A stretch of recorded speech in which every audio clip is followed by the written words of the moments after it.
the original intro to This Week in Baseball, and I always wanted to do that. So Yeah, there we I go. don't think we'd get sued. You might just not be able to monetize things. But yeah, no, that was outstanding. That was great work by you there. You sent me that like 15 minutes ago. I saw it about 2 minutes before the show started. But a very nice montage for all the good baseball things that have happened this year, which is actually something that's true. We could talk about good baseball things, which is Yes. it's outstanding. It's we've been able to talk about good things in the minors for a few years now, but we got the minors and the majors this year, and it's been a whole lot of fun these last couple months. Yeah, Friday. So welcome to the Tiger Mountain Report podcast here at the TigersOnTheReport.com. I am Rahel. His name is Chris Brown. No Brandon Day. He is under the weather, so hopefully Brandon feels better. Get well soon, my friend. Just experiencing the burnout effect, and I understand that. We were there Friday, and there. If you go to our Twitter account, there's you did a really good job with the video us going through the tunnel, and that was awesome. You know what? I just I tried to send you a text that said awesome about the video that you made, and I didn't send it. So I swear I wrote awesome and was trying to send it to you. But yeah, that was a very, very cool kind of surreal moment for both of us. I know I'm sure it felt that way for a lot of fans, a lot of people who I mean, let's be real, and we've heard these numbers tons of times, but 6-7 weeks ago, the Tigers had an almost 0% chance of making the playoffs, and they went on one of the most epic runs that we'll ever see. We probably won't ever see a run like this in our lifetimes again. And it coincided with the Twins and the Royals not playing terribly well, and the Tigers got into the playoffs. It just a remarkable story. And now it's one of those things where you hope they can keep it going, but I also think that I hope that everyone just kind of remembers how much fun this was over the last few weeks. So, Paul asked who do you want to play and why. We'll get to that because we did talk about that on Thursday. I said I was a fan of them playing Houston, and the ironic thing if they would play the Orioles today too. By the way, it's been a really big day of deaths. I mean, just Pete Rose. Yeah.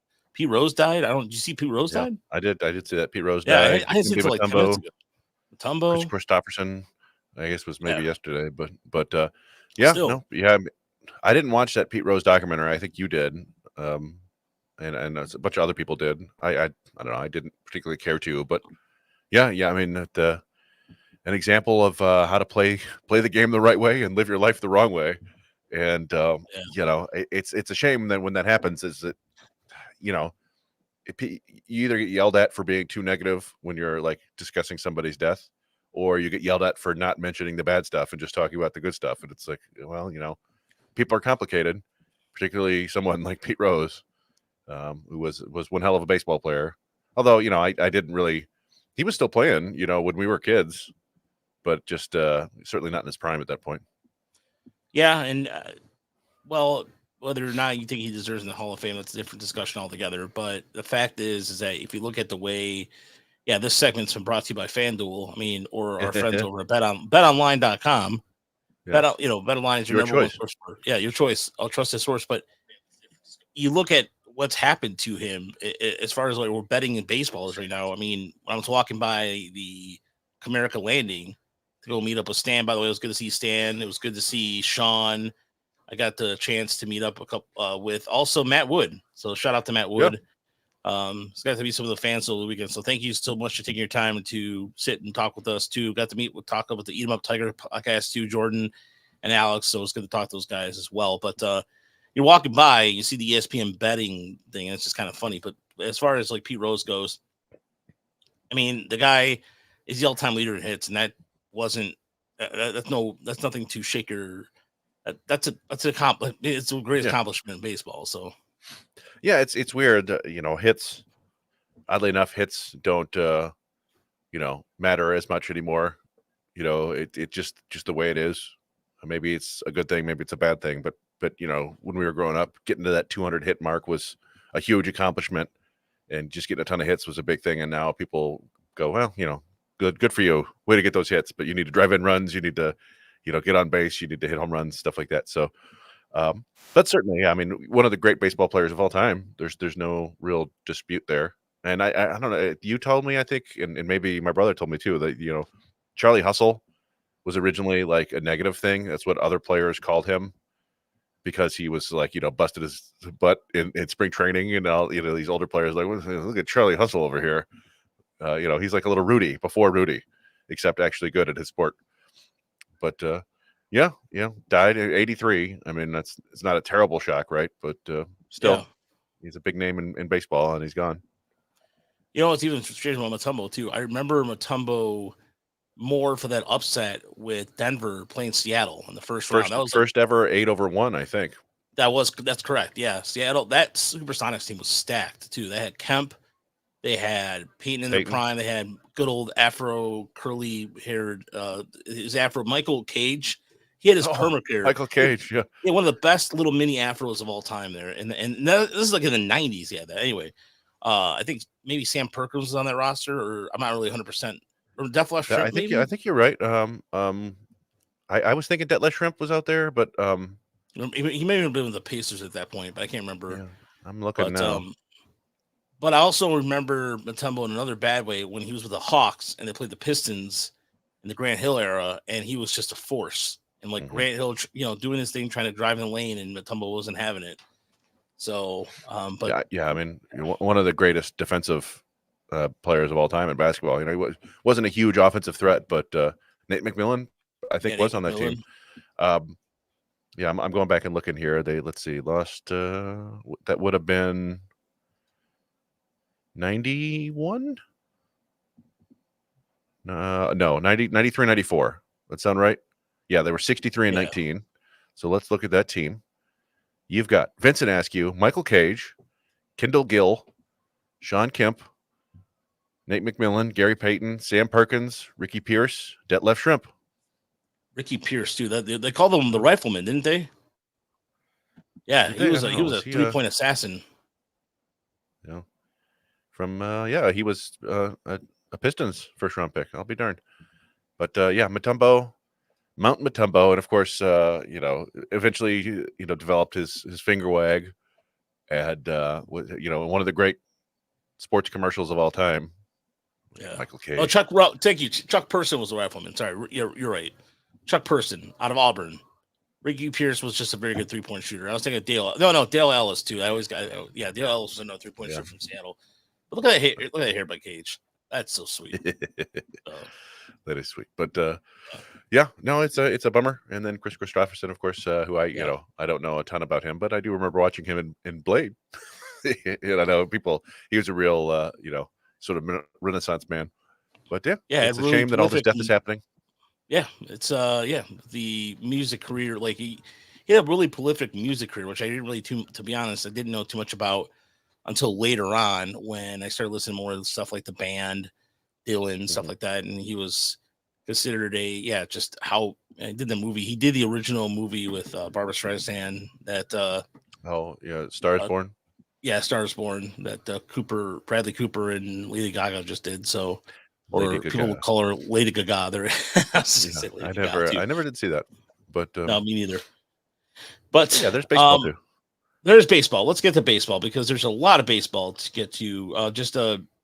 So the Tigers tomorrow play at 2:30 in the afternoon because they play 2:30 all three of these games if it goes 3. Yeah, which is stupid. Go ahead. Well, all I can think of is that these are the two, I don't know, least exciting media markets. It's hard for me to fathom that Kansas City and Baltimore is a more interesting game, but I don't know. Who knows? Maybe it'll be more beneficial to play it in the day. Maybe the fans won't be as riled up. I don't know. Like it doesn't. It used to be when I was younger. It used to be the games were on at 7:00, 7 or 8 o'clock. It was like that was the way it was. And I know it sounds like a traditionalist there, but it just seems to make a lot of sense. Well, I thought that they played even World Series games during the days at time. Didn't the Tigers in '84 clinch during the day, or was it '68? Like I thought there was. No, it was in '84. I think they clinched at like 7 o'clock in the evening. It was kind of like an afternoon game. And I remember it's just one of those things, right? Like sometimes the game, there are a bunch of different games. They've got to get them in anywhere, somewhere. I don't really know why they chose the Tigers for that, but that's fine. There's going to be a whole lot of unproductive people for the next 2 days at least. But yeah, like I said, maybe it's good. We're going to get Skubal versus Framber Valdez in game one, and Skubal did face the Astros twice this year. He won one, and then the second time was actually one of his worst outings of the year. He only ended up 2 strikeouts, gave up 4 runs. But I don't know. They haven't played the Astros since the middle of June, and neither team was particularly great at that point. So it'll be interesting to see what the matchup holds for us. There's still no word on if Yordan Alvarez is going to play, which would be a huge bonus for the Tigers if he doesn't play. And even if he's hurt, you don't want the great hitters in the game to be hurt, but you don't necessarily mind it if you're playing them in a playoff series and he's not at 100%, because I mean, he's the one guy that just scares the hell out of you. Tucker's really good too, but if you don't have those guys back to back, you can kind of pitch around one of them, And and then Altuve and Bregman are both great players, and then they have some other interesting hitters. You got Yainer Diaz in there. Jeremy Pena has been kind of annoying at times. Is one of those guys who swings at everything. Those are the guys who scare me the most in the playoffs. As they swing at everything, you're liable to throw more strikes in the playoffs, and then they hit a home run, because it's really all about home runs in the postseason. Yeah, and you look at the way Alvarez. I mean, the way he is just a guy who at any given time can he's that much of a game changer. So then not have him in there in game one, that's an advantage for the Tigers to just have Skubal jump on the rest of the lineup and see if they can get a win, because they just have to win. They just have to win too. Yeah. And so I think that the more the series drags on, I think that this is where the Tigers might be in trouble with this. And so the Tigers over the weekend, Saturday, it was funny. Watching Saturday's game was just like, they had a long night. It was okay. I mean, we were in the press box and talk about Riley Green's swing. Like, I was like, you know what? It's okay. They were up till probably 5 in the morning. Well, yeah, we were down there Friday and Saturday. You were down there all 3 days. I couldn't make it on Sunday, but yeah, it was interesting. The first 2 batters of that game on Saturday, Parker Meadows and Kerry Carpenter, both worked 10 pitch at bats. It was like, okay, these guys are still ready to play, but you could tell by like the 5th inning, the adrenaline had worn off, and everybody was just like, who cares? Let's get this game over with. And then, and unfortunately Sunday, they it was, we got Kenta Maeda. We got to get through this game. Let's try to get as many out innings as possible. And he even acknowledged, though, he was like, I'm not going to be on the postseason roster. I mean, it's just one of those. Yeah, I mean, sometimes we've talked about it before, right? Like sometimes guys they're just done for. Their career is just kind of over. I think that's probably the case with Maeda. You give him the winter to maybe work on something. Maybe he comes back in spring and looks better. But it seems likely that he's probably done with the Tigers. I think it's $10 million left on his contract. I think it was 14 this year, 10 next. We'll see. I talk a lot about, like, who knows? Will Manning and Mize even be on the team next year in the organization? And it's like, part of you is like, yeah, you want to move on from these guys, but also you don't want to give up pitching depth ever, right? Right. You need as many arms as possible. And let's not pretend that everybody was not excited when he came here and no one knew how cooked he was. Although when I was talking to Sean over the weekend, Sean from our Discord, he thought he was cooked in Minnesota. And there's some people that did say that, but it's just, it's the same thing. Put Javi Baez and put him back to send him out of here. It's not, the Tigers are going, pitching depth. You're absolutely right, Chris. It's the pitching depth is something that you have to be concerned with going forward, because look at the Braves. Sale missed to start today. They got in the playoffs, thankfully, because of the way the wild card all worked out for him. But he has back spasms. Yeah. So the most shocking thing, Chris Sale has done this every year ever. Basically, he's been elite in the first half of the year. He had those couple years where he just wasn't healthy at all, but then he would fall apart in the second half of the year, and he just waited to fall apart until the most crucial time of the year this time, which I feel bad for Braves. They've had so many injuries this year, but good on them for getting in. I saw that I was curious about this, and then I saw the tweet about it, that this is the first time since 2007 that both World Series teams from the year before didn't make the playoffs. So the Tigers and the Cardinals didn't make the playoffs in 2007. That's the last time. So kind of wild. Always fun to get new teams in the playoffs. You know, when you sit back and look at it, you're like, wow, the Tigers and the Royals are in the playoffs. Three teams from the AL Central are in the playoffs. Cleveland's got a bye. I mean, they won 93 games. It's crazy. This season, the American League, I think, is more wide open than it has been. And even the Yankees are not for sure thing. The Yankees also have a series of injuries. Nestor Cortez is out.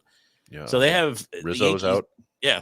They just New York is banged up. And then meanwhile in the NL, I mean, I know we look at the Dodgers every year, but you know who I really like a lot is the Padres. I think the Padres are I think that the first round bye to a certain extent, I think kind of hinders you sometimes because I think you get a certain cadence, you get a certain rhythm, and you're off for a while, and I don't know, like it just.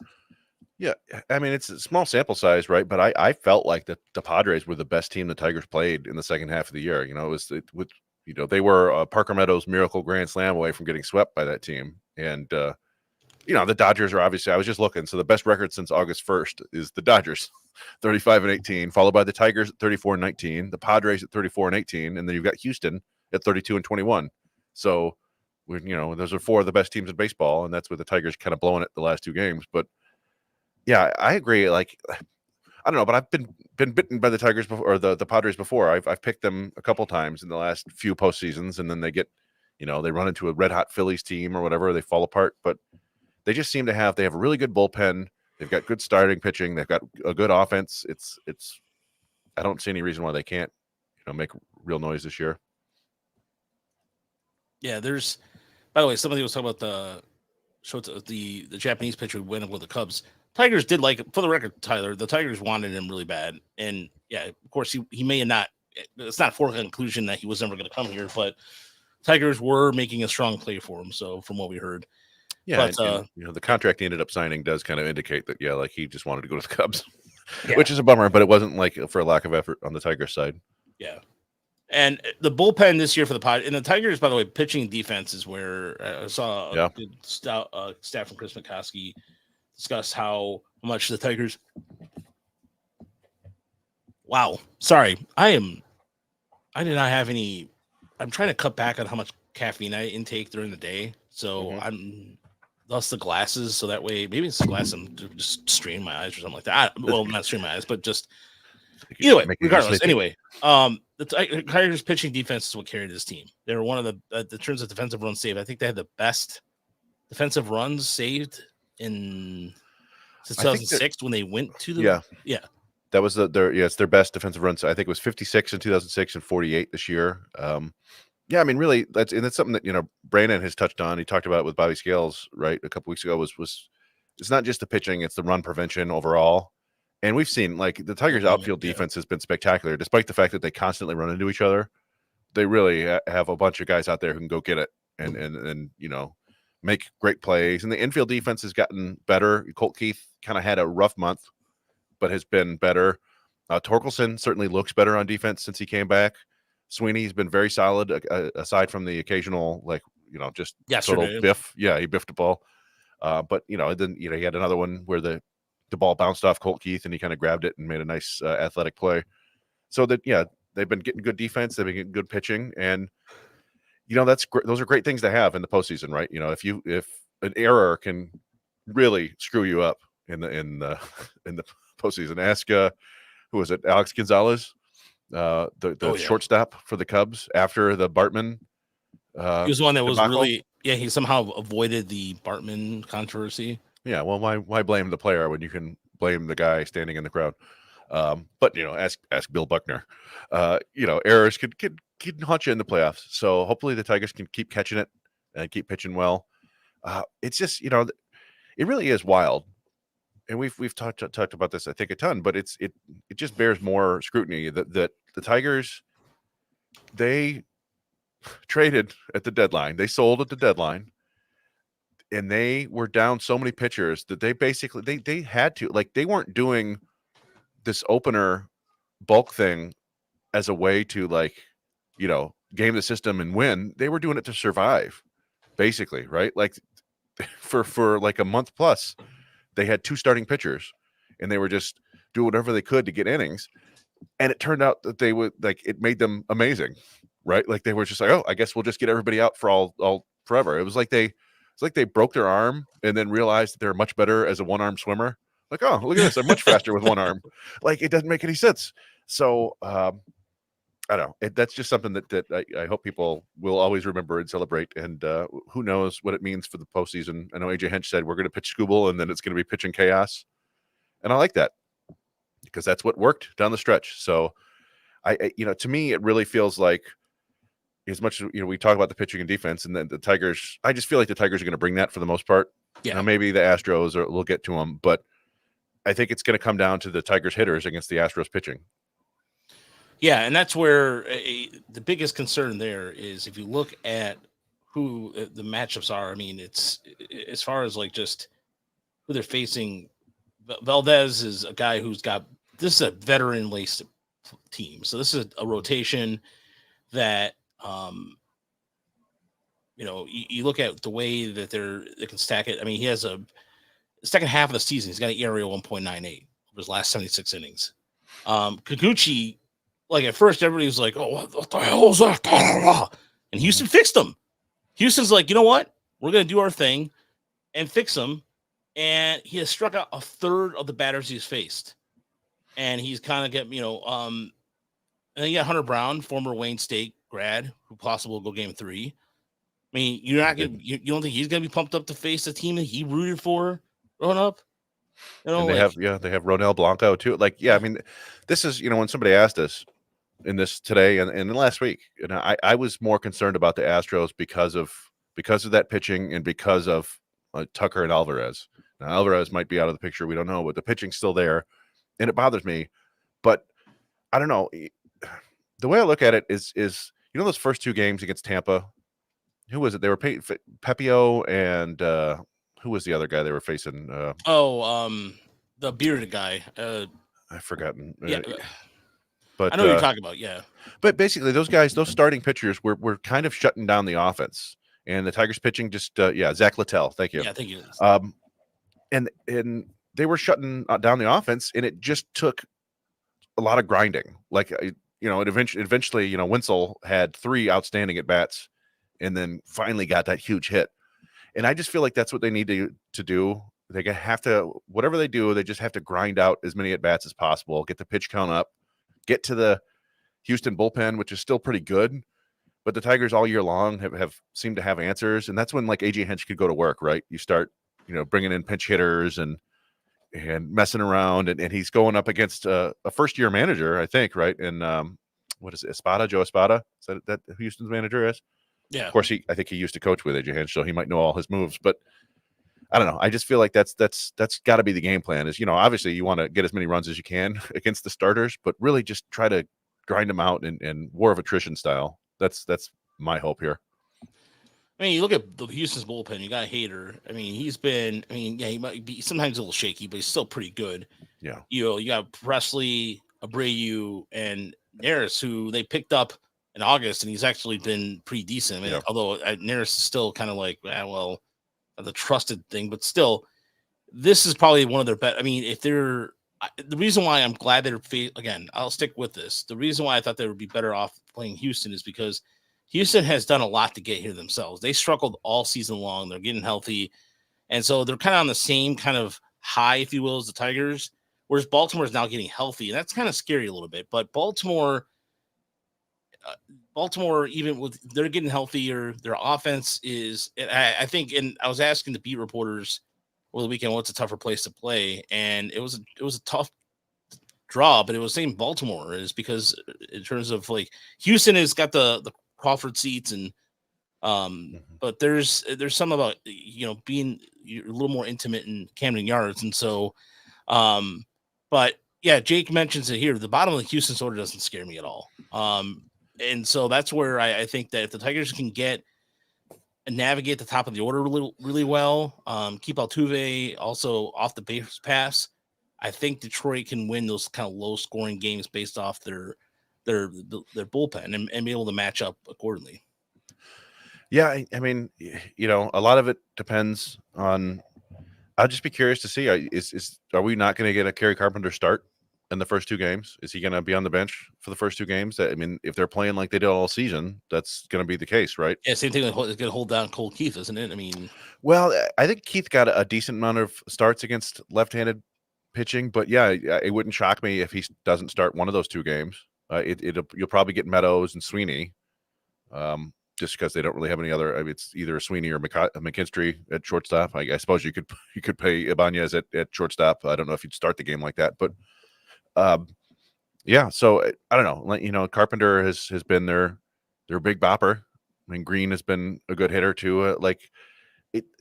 I don't know. It's just kind of it feels like it neutralizes their best power bat, but who knows? I mean, maybe Spencer Torkelson has played fairly well since he came back. Maybe he catches something, you know, and gets hot and can land a couple homers in the Crawford boxes. And it's anybody's guess in a short playoff series. You know, I don't think the Yankees back in the day were like really scared of Don Kelly and Delman Young. And what do you know?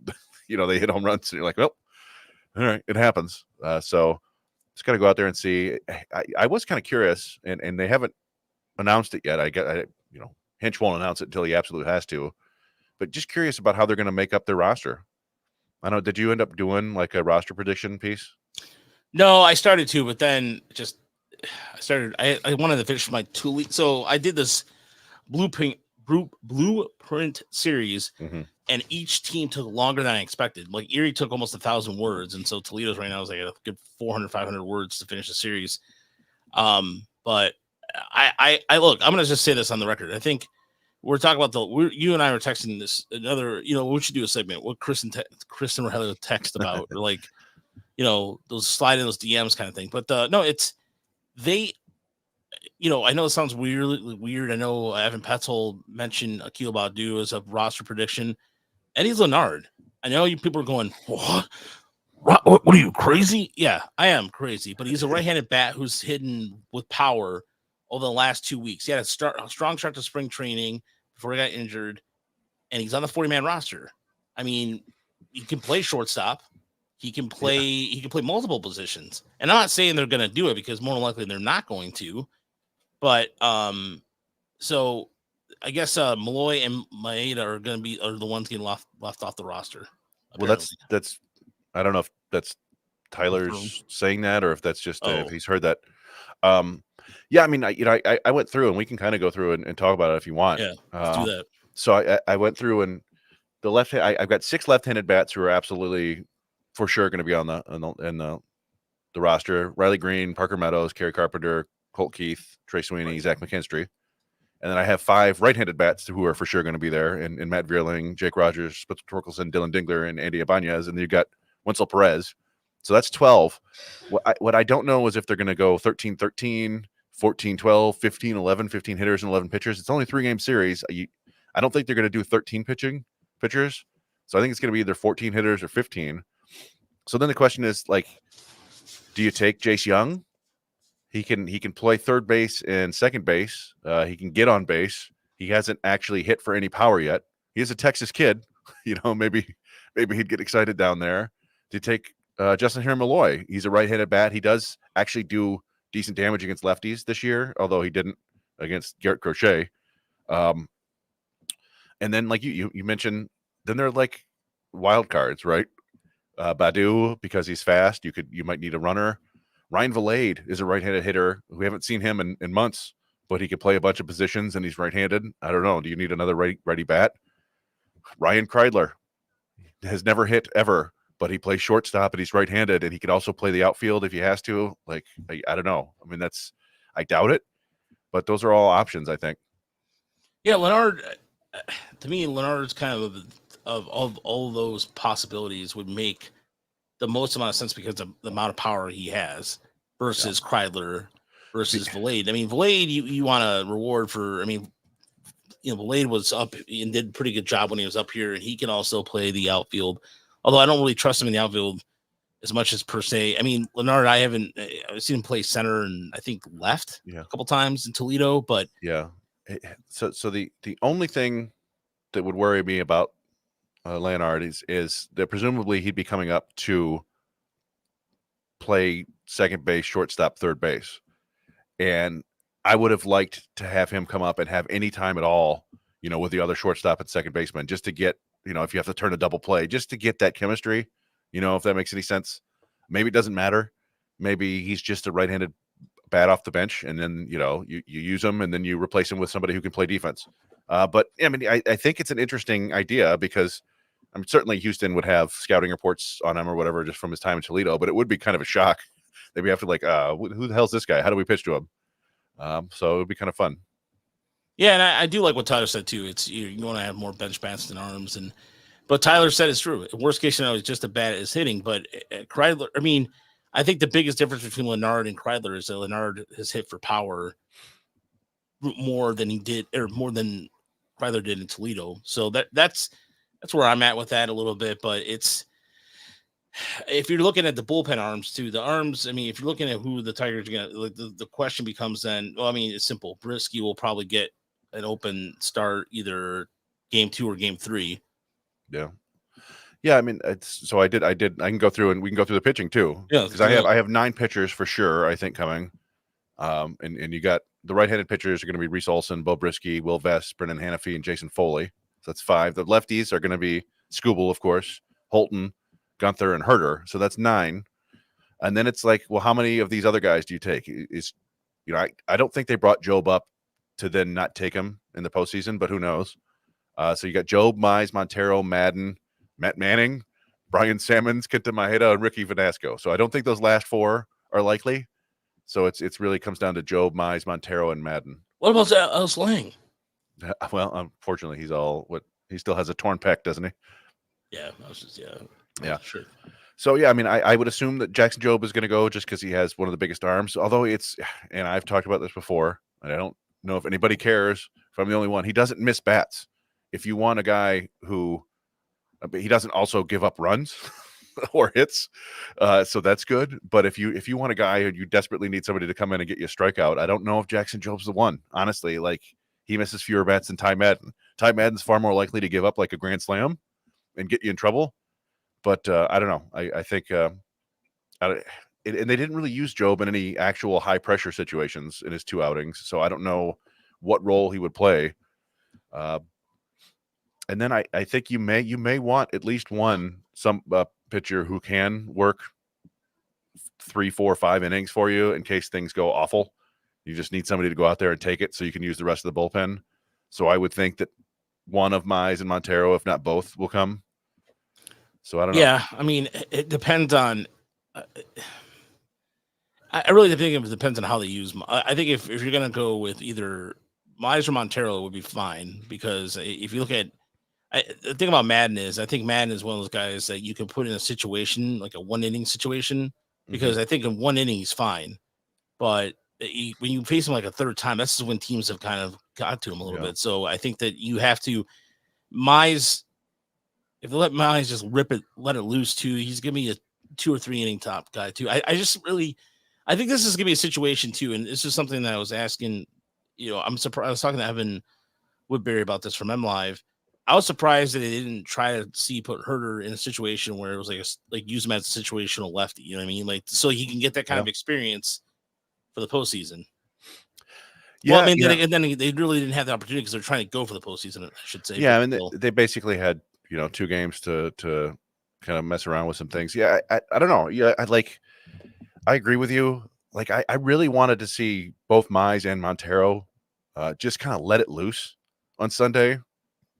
Instead, they just kind of looked like they have looked all year, like they were just pitching like starters. And I was like, and maybe just because they needed to go multiple innings, but I would love to just have Montero go out there and rear back and throw 96 plus, right? Like, he was kind of 93, 94.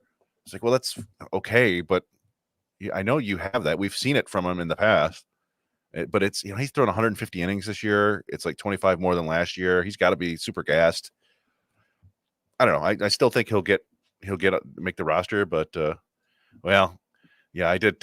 Mason Englert is an option. I don't love that. I was looking back.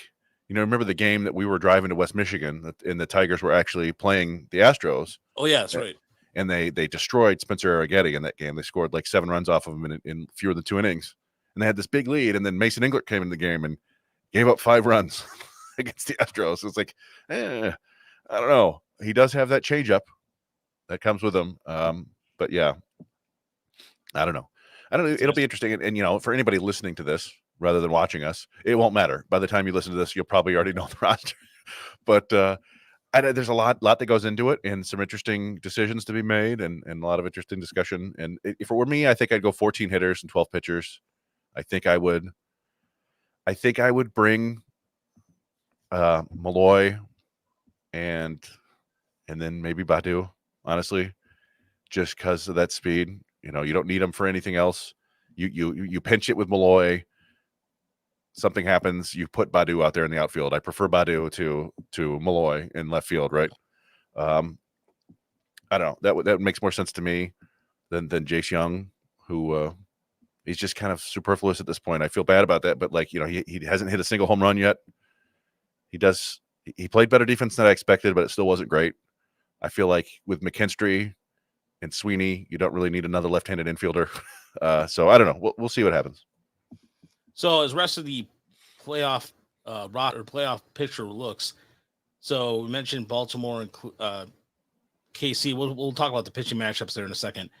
In the NL, it'll be the Mets and the Brewers, followed by the Braves and the Padres. The winner of that series will take on the Dodgers. The winner of the Mets and Brewers series takes on the Phillies. Winner of the Tigers and Astros series takes on Cleveland, and the winner of the KC Baltimore series takes on the Yankees, which is the reason why I wanted Houston, is if they do beat Houston, they say I'm going to see in the chat there, by the way, I think they have a good matchup against Cleveland. I think it would be a really good matchup, because also it's a personal, I know it sounds like a really weird thing, but watching the Indians thrash the Tigers in the 90s when they're the Indians,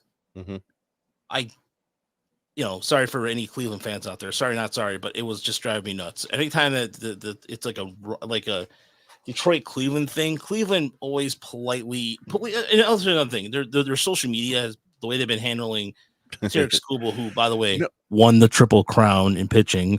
Yeah. I don't know. I'd just be bitter. It would just be awesome to beat Cleveland. Yeah. No. And you do wonder if the Tigers, if that was even part of the consideration. It was like, would we rather do Baltimore, New York, or would we rather do Houston, Cleveland? And it's like, I think Houston, Cleveland does feel like the better path, right? You obviously have to get past Houston, but Cleveland doesn't scare me in the slightest, right? They're basically the Tigers. They have Jose Ramirez, which the Tigers don't have, but who else in that lineup really scares you? Naylor can occasionally get a hold of something. Fry fell off the map. Kwan was not nearly as good as in the second half. Their pitching is strong, and they have Class A in the back end of the bullpen, and he's basically lights out. But didn't the Tigers? Did they sweep Cleveland the last time they saw them in Cleveland? I thought. Was it 2 out of 3? Yeah, Cleveland doesn't scare me. No, New York doesn't necessarily scare me either. But they do have a couple of Hall of Famers in the middle of their lineup, and Cleveland only has one. So I don't know. It is interesting to go down that road. And yeah, I think that just as a passive observer, it will be fun to see Kansas City and Baltimore. I feel like Kansas City doesn't have much offense either. Certainly not as good as offense as Baltimore, but their 3 pitchers are just as. Yeah, I mean, you got Reagans, you got Lugo, and you got, who are they going to go third? Is it Waka?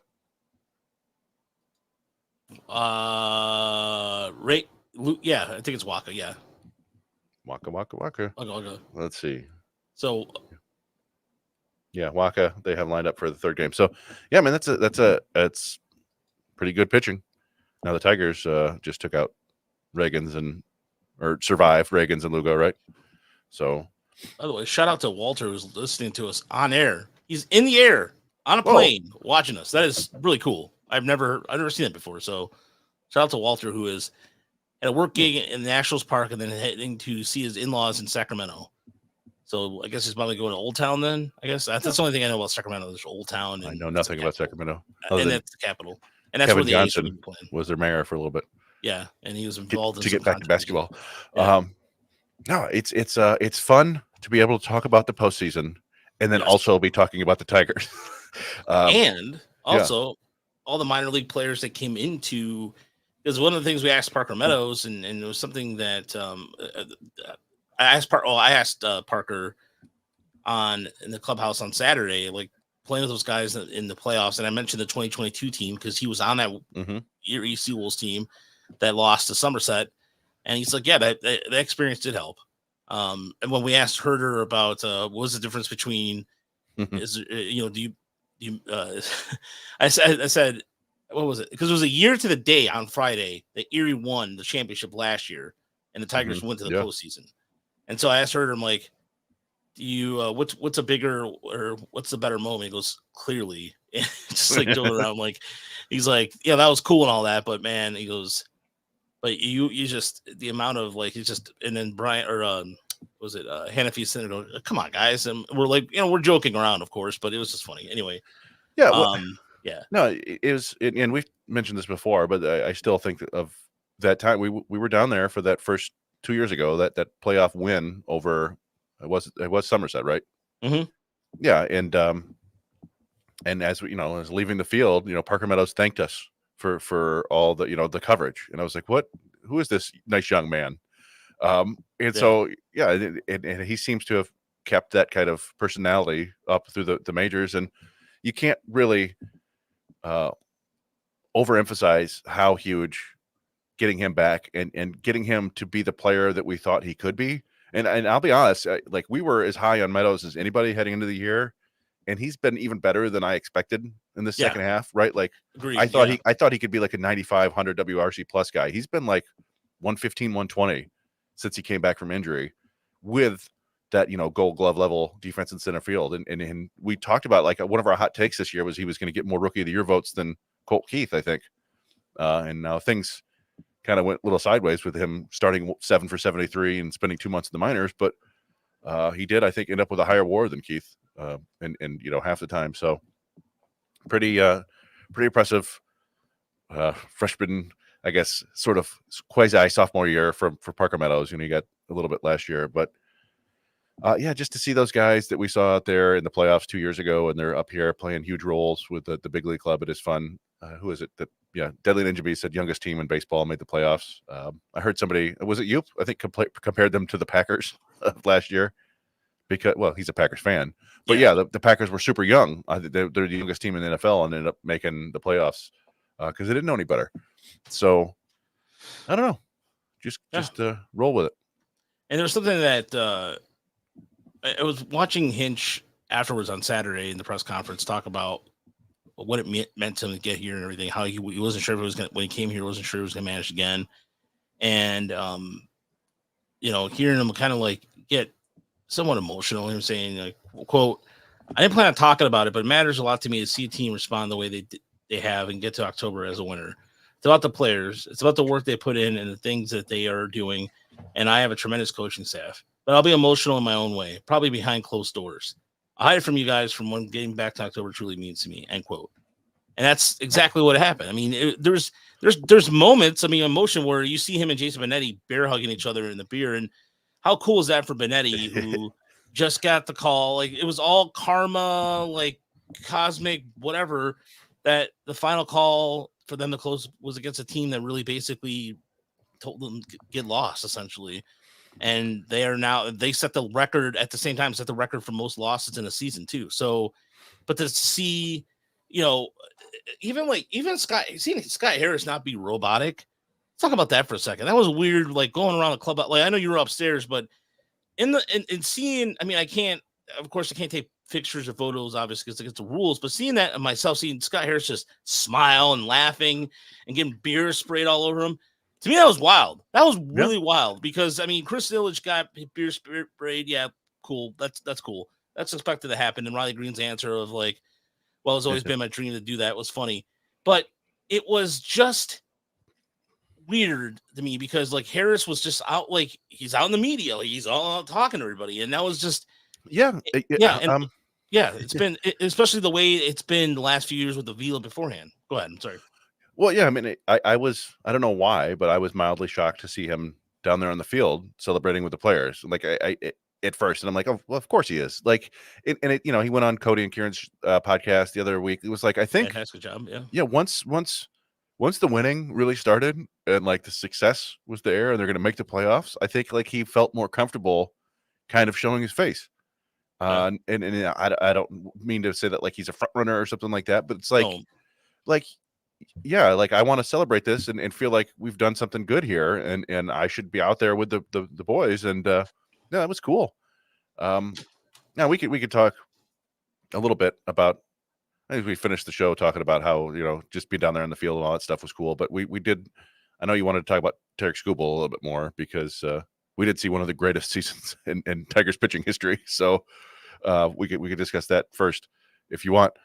I think you mentioned it earlier. Triple Crown. Triple Crown. It's he put up a season that he's the third Tiger to do it. So Justin Verlander in 2011, and then Al Newhouser. So the Tigers have this thing with being Triple Crowns, and Chris being slightly an alien. Yeah, he said the same thing a few times, but whatever. I mean, he was there and he got to celebrate. And people hate on Chris Ilitch. Like, guys, can we not just enjoy something without somebody being an asshole on Twitter or social media? Like, just stop. Like, just. I saw some comments about there was a comment after we posted on Chris Ilitch, like he's the worst owner of sports. Enough. Like, let it go. Yes. The Tigers just made the playoffs. Yeah, Tigers make the playoffs. You're gonna bitch about the owner. Like, stop. What are we doing here? Like, there are certainly more improvements to be made for them to be a real title contender. But you're in the tournament now, and anything can happen. But yeah, I don't know. I would think. Now's really not the time for complaining, right? We can get to the complaints and the suggestions in the offseason. This is a time for celebrating the Tigers making the playoffs for the first time in a decade. Something that felt like it was never going to happen again. Thinking back 3-4 years ago, right? Like this is just brutal losing after terrible season after terrible season. So like, yeah, we just cool it with the criticism and the angst right now and go and watch some incredibly fun, intense playoff baseball. Yeah, I mean, it's really, in terms of another thing too about getting back to school for a second, he joined Verlander and Max Scherzer as the only two Tigers pitchers since 2000 to win 18 more games in a season. His ERA was the lowest by a Tiger starter since with a minimum of 150 innings since Mark Fidrich had an ERA of 2.34 in 1976. So Verlander's ERA was 2.40 in 2011. Yeah. In 2011, you look at, we've seen Tarek Skubal from West Michigan. Well, technically more Erie than we did at West Michigan, but the point is that we saw him grow as a pitcher that we've always been high. I mean, he was our pitcher of the year. He was our first ever player of the year award in 2019 when the first incarnation of this website. But just to see him dominate like that too. And FIP too, 2.35, F4, 9.1, just domination. So don't tell me that Class A deserves all it's going to be the Tigers game right now, Jonathan, by the way, is going to be on ABC. So if you have ABC locally, so Channel 7 or whatever, your local, however you stream, whatever, it'll be on. Which, by the way, speaking of which, I don't have a regular antenna, so I have to go out and get a regular antenna because I have the bootleg streams. Just bootleg it. Yeah. All right. Bootleg. Let's talk afterwards. Yeah.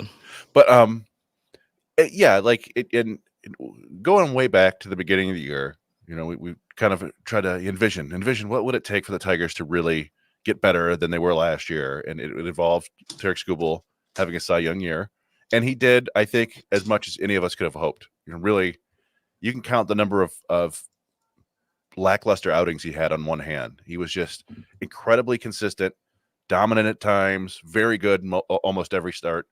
Just one of the better Tigers pitching seasons we'll ever see. We talked before about like it felt like we'd never see a pitcher like Verlander again, and they're different pitchers, of course, but only a few years later you get Skubal, like a legit Cy Young winner. He should be probably unanimous. He may get screwed out of a vote or two by somebody who really believes in Class A. But I was looking just digging into some of the strikeout numbers because that's been crazy impressive. He has the third most strikeouts per nine in Tigers history, behind Max Scherzer in 2012 and Matthew Boyd in 2019, and the fifth best walk rate per nine in Tigers history. You should say Matthew Boyd. Matthew Boyd has in 2019 had like 240 strikeouts or whatever. I forgot about. I totally forgot that he had 200 strikeouts. Yeah, it's kind of funny thinking. That was the second worst Tigers team ever, I think, 2019, or one of the three worst. And that was the year where everybody hit 40 plus home runs, right? And that was Matthew Boyd's real problem was giving up home runs. So you do wonder what it would have looked like if he didn't have the rabbit ball that year. If he might have, And there wasn't that the team that no one hit 20 home runs too, right?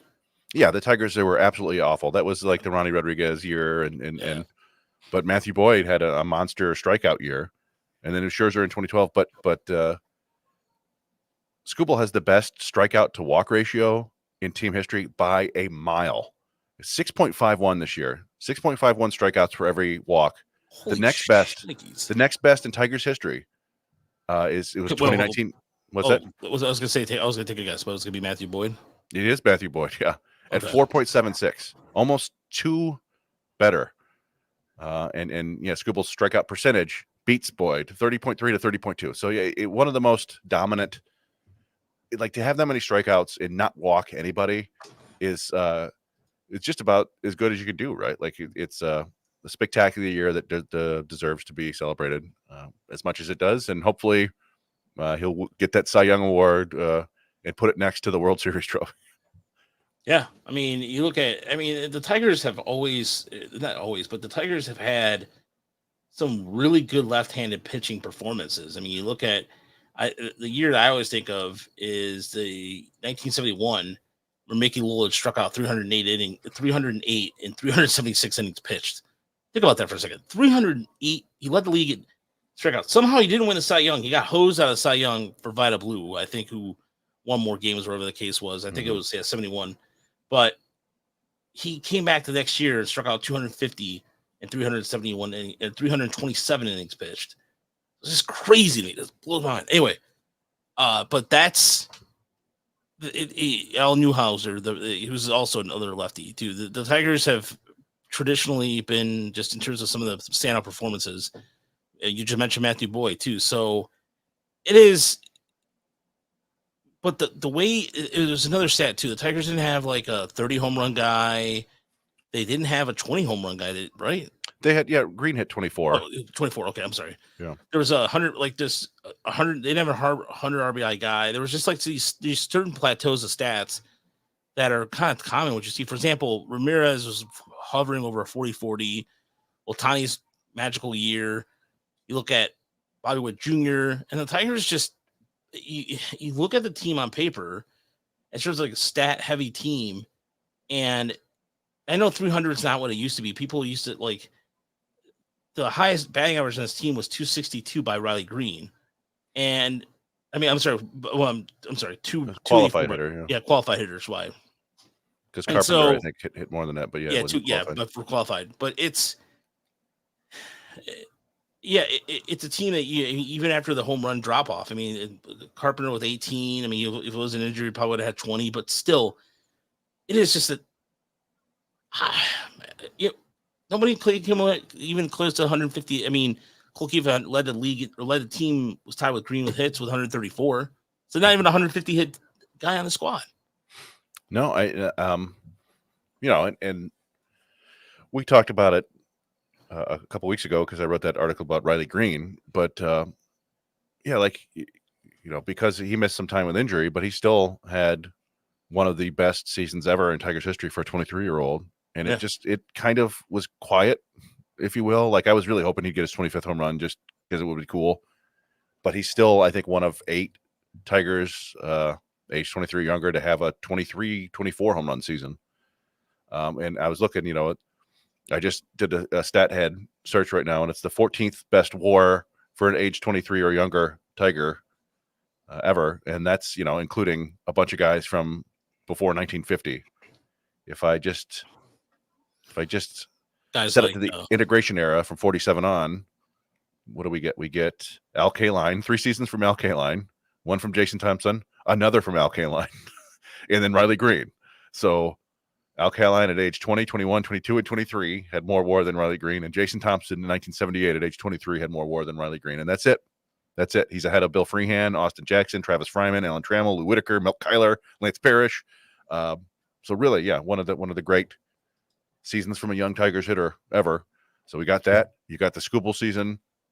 The superstars were superstars, and now they just need to keep doing it. Yeah, and that kind of leads into, we'll talk about enjoy the moment here in a moment. we'll talk about that in a second. But the the reason why I wanted to mention the other brackets a little bit, because the Kansas City Baltimore series, Chris, who do you got in that series? Sorry, you cut out for a second. Oh, I said, who do you got in Baltimore and Kansas City? Yeah, I'd go Baltimore there, just because I feel like in a playoff series, you got Corbin Burns, right, and I feel like that's pretty strong. Good chance to win, even if he's going against Reagans or Lugo, right? Like that's good pitching. I feel like Baltimore's offense is just deeper and more dangerous than Kansas City's, and I feel like they can now. If Kansas City can win Game 1 against Burns, I think that's I think they've got a chance, because I don't like Baltimore's pitching depth at all. They don't have any. Yeah, not really. I mean, like Grayson Rodriguez is out. They still have Eflin, right? Yeah. But after that, I don't even know who the hell they're going to use. So, yeah, I don't know. But I would lean Baltimore in there. I don't know how people do betting things, but I'd be like, like a 55% chance Baltimore wins. Yeah, I'm going to go with Baltimore too, but I think Baltimore makes it stressful and wins in 3 games. Yeah. So, for Jonathan wants to be seeing an extension for Green. I'm not sure what that would look like, but there's there's possibilities that the Tigers are probably working on it behind the scenes. We'll see. I mean, it could be something like that. If the Tigers make a deep run, it would make a lot of sense. Brewers and Mets. You know what? I'm going to start this. I think the Mets are going to win the series. The Brewers just never, ever get it done in the postseason. As much as I love Bob Uecker and I like that squad, I just think the Mets are going to carry that momentum over, and I think they'll beat the Brewers. Now, can you name? I don't mean to put you on the spot, but like, who are the Brewers going to pitch as their starters in that series? You know what? The only thing I can, the only starting pitching that I know, pitcher that I know on that is Colin Ray, and I think Peralta. Right? Is that the only two? I think Freddie Peralta. Yeah, I'm trying to. Yeah, I mean, like they were trotting out Tobias Myers down the stretch. Aaron Savale. Yeah. Yeah. I forgot that, and then and I didn't know. You know what? Until I just looked just now. I didn't know Frankie Matas was on the team. Totally did not know that. Yeah, but I do like, the Brewers are just they're smart. They've put together these teams that are basically in the playoffs every year now, despite losing some of their best players. Now that's the question: is like, does that work in the playoffs? I don't know, but I do like Contreras and Adames and Churio and Ortiz, and they've got some other guys there that I like the way that they can match up. And I don't know who are the Mets. The Mets had to play those 2 games today. That can't help, right? So yeah, but again, the whole, I don't know, just having that time. Yeah, it may be that just playing 2 games today, like they didn't have any time to worry or plan, whatever. You just get out there and go and win. I don't know. I'd lean. I'm going to lean Milwaukee there just because I think they're the better team. But it wouldn't stun me at all if the Mets have the best player in Lindor. So sometimes having the best player, sometimes that's all it needs.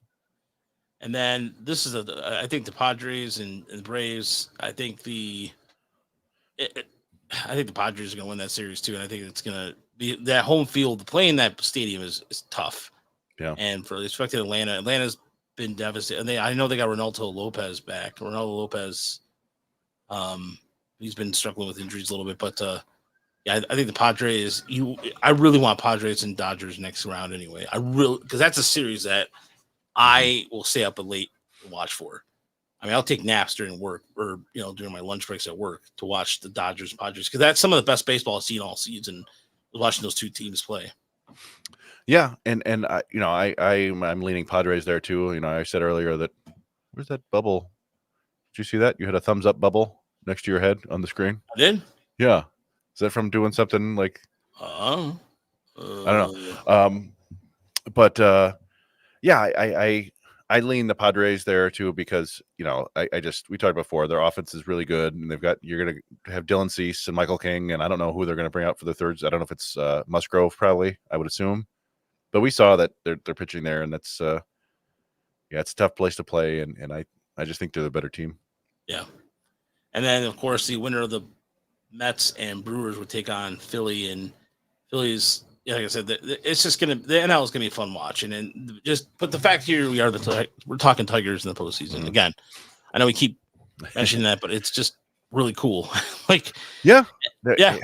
Trying to enjoy the moment. I will say there are a number of things that happened this weekend where I was like, I don't know, you get up there in the press box and you try not to get, I don't know, you want to make it seem like you belong, right? Because and I do feel for the beat writers. We talked about this before. These guys are down there covering every stupid game that's like a 2-0 loss and nothing good happens, and they're down there grinding it out, doing their job, and then the Tigers make this miraculous run, and every bozo from every corner of the society comes out and is in the press box. You got people that haven't been there all year. You got people like me who I've come to a half dozen games, maybe 8. Popping up and getting in their way and stuff. But so shout out to all the beat writers who are doing that every day and grinding it out. Yeah. And Scott Bentley had a really nice video about that. And he mentioned us for whatever reason. But just because I guess it's tough to cover the Tigers. But Scott Bentley to me is one of the I had lunch with him a couple months ago, and I need to hang out with that guy more often. I mean, I feel like him and I are like a younger brother to me for whatever reason. I love Scott Bentley. That guy has been nothing but just since day one. A lot of these content creators, people are really weird about when they meet, or it's so cutthroat for no reason. And Bentley does something completely different than what we do. He does talk Tigers, we talk Tigers and all that, but he does it in his own unique way. And it's funny. We're like the indie outlet. Again, thank you for all the donations. We don't get paid on a regular basis. Sure, the podcast network stuff and even the donations, they go a long way. They go for making trips happen and all these things that are fantastic. So if it wasn't for you folks doing that, or going to the website and reading our stuff, it wouldn't be possible. But for a reason, I wish Bentley was there. I really wish Bentley would have been there. And that would have been awesome to see him on the field, because he would have just been the same way. Because it was overwhelming, because I got in my car Friday about 11:30, close to midnight, and I just sat there, and I just was just I know the Lions are playing right now, and everybody else's attention's everywhere, and I understand that, but I don't give a shit right now. I mean, I give a shit the Lions are winning, and I'm giving a shit the Lions are playing. I do, but I was looking forward to the show today. The reason why is because we're talking playoff baseball. We're talking playoff baseball. Yeah. And going in the car Friday, I was sitting there just thinking about where it was last year in Erie, and then even the year before that, but just thinking about when we first started doing this. I mean, we were doing this 7-8 years ago in my dad's basement. I was doing this at the wood paneling of my dad. My dad. Yeah. My dad's not around anymore, and so it was just it was one of those things where I was sitting there, and I wish he was here to see it, because my dad always was a fan.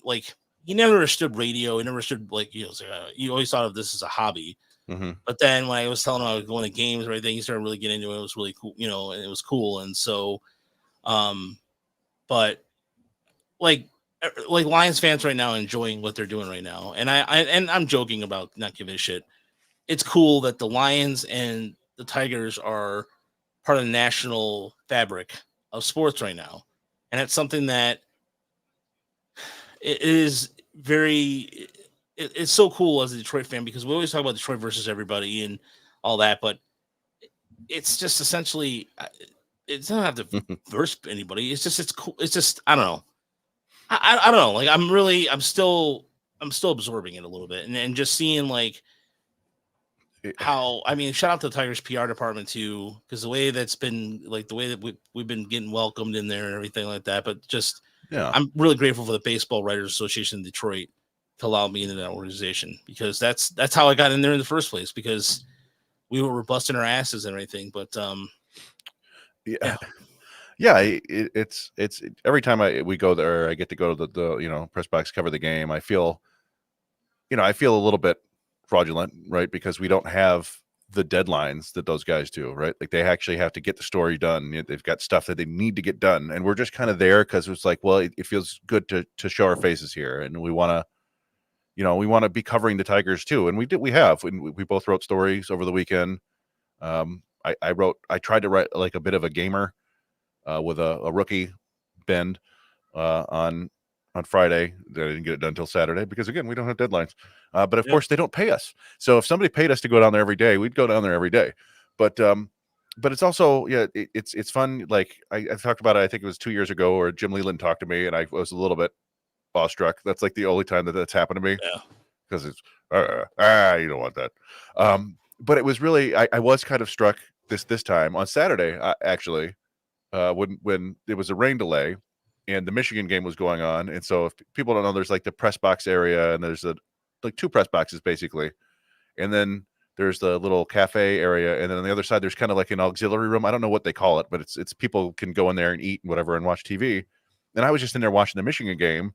And one of the White Sox beat writers comes in and he's a huge Michigan fan. And I actually follow him on Twitter. His name's Scott Merkin. And it took me a little while. Like after a while, it clicked. Like, okay, he's here covering the White Sox, and he's this huge Michigan fan. I know who this is. But we're just sitting there watching the Michigan game, and then Steve Stone comes and sits down with us, and we're like, "Hey, Steve Stone!" And yeah, we're talking about like Carson Fulmer and all this stuff. And Scott Merkin does have a Cy Young vote this year, so he told me he's like I can't say anything, but he thought Skubal was gonna win it unanimously. So I think we know who he's voting for. But it's stuff like that, like just the privilege of being up there, and we see former players. We were having food on Friday, right? Talking to Gary, and Tony La Russa shuffles by. Oh yeah, You're that was funny. Yeah. Whoa, Tony La Russa, look in real life. Yeah.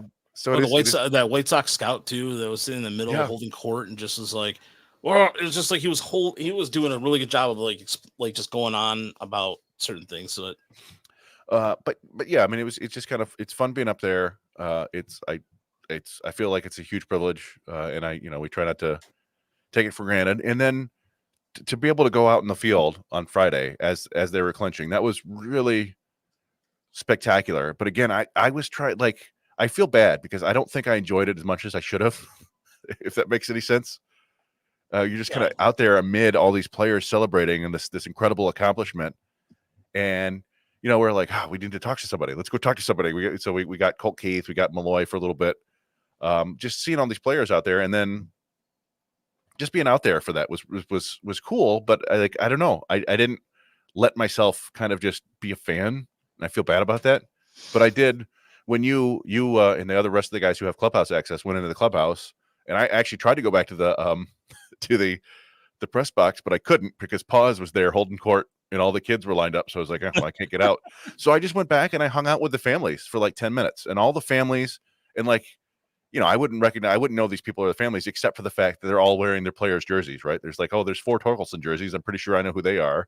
And look over there. There's Ty Madden's wife with their brand new baby. And it was just kind of cool to sit there and watch how excited and happy they were. And I don't know, it grounded it a little bit for me. Like, these are all people who are just there supporting their families, and how much fun it must be. And it also hit me again how young this team is, because all these players' wives and girlfriends are like 22. Like, oh man, is young. Yeah. But all the players' girlfriends had their numbers on their like those shirts. They had all that matching number. They had a coordinated outfit thing going, and And there's people sending me pictures of me on TV. Apparently, yes, yeah, I saw that. That was funny. The picture. There's a picture of you who looks like you're about 2 feet away from Scott Harris. Yeah, and like Scott Harris' big smile, and there's me going. Yeah, there's a picture. Somebody found a picture of the two of us like standing, like I see our guys from behind. So, yeah, I mean, what an incredible experience to be down there and do that, and it was really cool, and it was just awesome to be able to see that in person. But again, like I said, and I don't know, I don't think I appreciated it as much as I should have, but I did appreciate it. Oh, and just it was so. I mean, I slept hard between like yesterday. I was exhausted, like mentally, physically, and honestly, it's been a long season. But I want to thank everybody who's tuned in. I appreciate the honest candor of everybody. Like R1 versus J4. Like just to, why so sensitive on Chris Illich. He's one of those owners. I know I've had my share on him, but I don't do Twitter. Again, that's my love hate, my brother. No, you're right. But I love the fact that we can have a agree to disagree or things like that. And this is what I like about this group, period. Like people like Tyler, Dan, that we can have a discourse, and the same thing with people in Discord. It's, to me, this is the best part about doing the podcast is that people are, and we had a really, by the way, I forgot to mention this too. We had a really nice letter from this gentleman by the name of Ray, who lives out in Southern California. And it was it was one of the nicest things we've ever received. He sent out a really nice email, and it was just like, he says he looks forward to listening to our podcast every time. And I got teared up a little bit because it was just so, like, I'm just a dude. Like, I'm just a dude talking baseball. Like, I collect Transformers on the side. I have baseball books, like I'm a geek. And ladies and gentlemen of the jury, I'm just a caveman. A simple flying machine scare me. Yeah. No, it's amazing seeing, and it's just fun. Like you said, we saw Matt Wood out there with his, he drove from like Traverse City, like the level of fandom that other people have. Sean flew in from I feel bad. Yeah, I feel bad that I missed Sean. I couldn't make it down on Sunday. I feel bad. Just the little community that we have here. I love it, and it's really special that anybody enjoys listening to us or watching us, or just endures it if they will. But it's fun, and I'm just really, really happy for all them, right? All the fans, the super fans who drive from Traverse City or come from Tennessee or whatever, that they're going to get to see the Tigers in the postseason again, which, like I said, it just felt forever in the making. And hopefully this is just the beginning, right? You never know. You can't take it for granted and expect things are just going to continue to go up, because that's what the White Sox thought a couple years ago, right? And so yeah, just take this and enjoy it. And I don't know, should we try to should we try to predict what we think is going to happen in the series? Yeah, let's do it. Let's do our predictions here. Yeah, so we've got the touch, got the power. All right, let's see here. Yeah, I'll go first. Right. I'm going to say, so if I say the opposite of it usually happens. So fair enough. But I'm going to say, I think the Tigers get it done. We'll be doing a post-game show tomorrow. There will be a post-game show we'll be doing a show every time, every game. So there's no, but that'll be over on the Motor City Metrics thing. Or whatever. We'll figure it out. But I say the Tigers win this series, and they win the series in 3 games. It's going to be a closely hard-fought game, but the Tigers win in 3 games. That's what I think. And then on to Cleveland. So because the reason why is that we crossed our fingers. We did apply for press credentials for that series. Yeah. And that would be cool. I mean, like, that would be the ultimate. Not gonna lie, But, and that's when they sweep Cleveland and win the 4th game there at Comerica, that would be sweet. I don't know. I think if it's a 2-game series, I think the Tigers win. If it's a 3-game series, I think Houston wins. If that makes any sense. Like, yeah, I see what you're saying. I don't know. I really think that tomorrow's game is incredibly important. If they can win with Skubal, then I think that they could close it out the next day. I get the feeling that I don't know. I just don't think they have enough offense for Houston's starting pitching. So I think I'm gonna go with Houston in 3 games.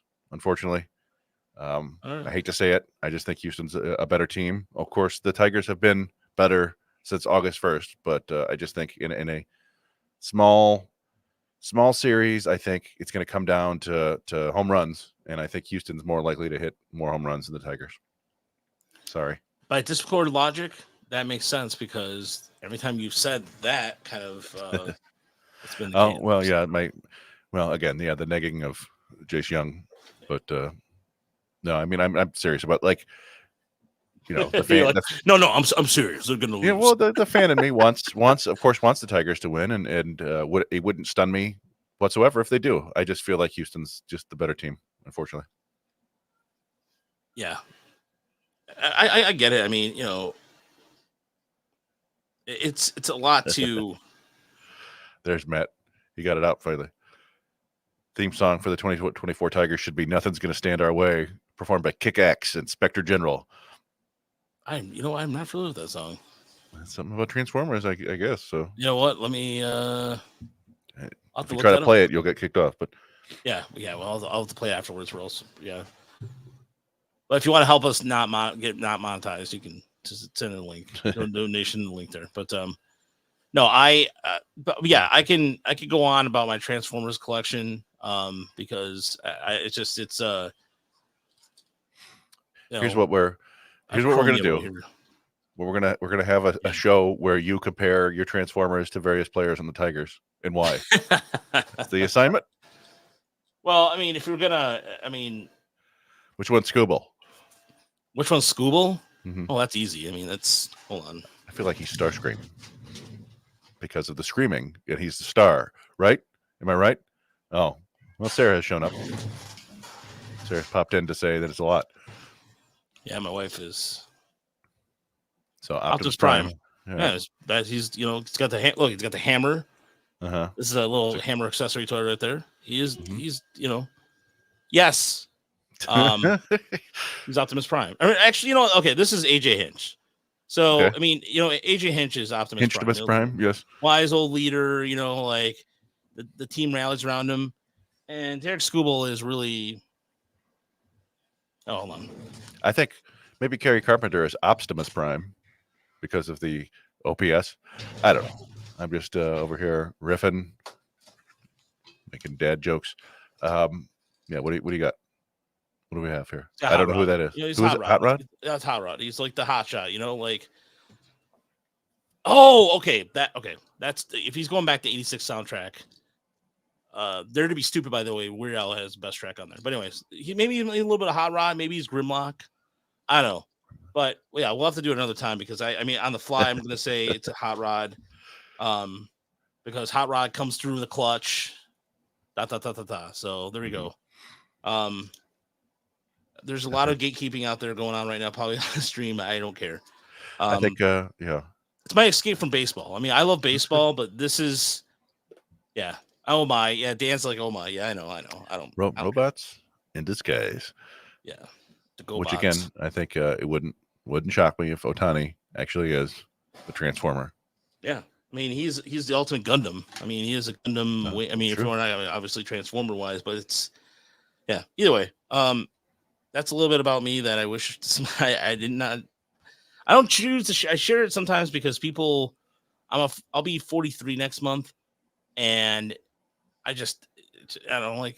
Yeah, I mean, I don't know. Like it's something that just it's not baseball related. It's I mean because I've always been this baseball music.